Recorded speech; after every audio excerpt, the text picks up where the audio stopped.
A+ട്യൂബിലേക്ക് സ്വാഗതം. സംസ്ഥാന വ്യാപകമായി സാമൂഹിക സുരക്ഷാ പെൻഷൻ അനധികൃതമായി കൈപ്പറ്റിയവരെ കണ്ടെത്തി തുടങ്ങിയിരിക്കുന്നു.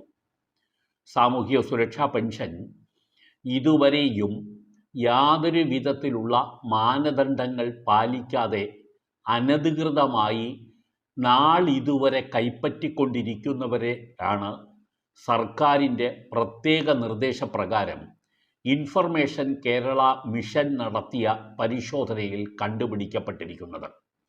തുടർന്നും ഇത്തരത്തിലുള്ള കണ്ടെത്തൽ നടത്തുന്നതിന് പ്രത്യേക ഉദ്യോഗസ്ഥരെ നിയോഗിക്കാൻ സാധ്യതയുണ്ടെന്നുള്ളതാണ് സർക്കാരിൽ നിന്നും ലഭിക്കുന്ന വിവരങ്ങൾ.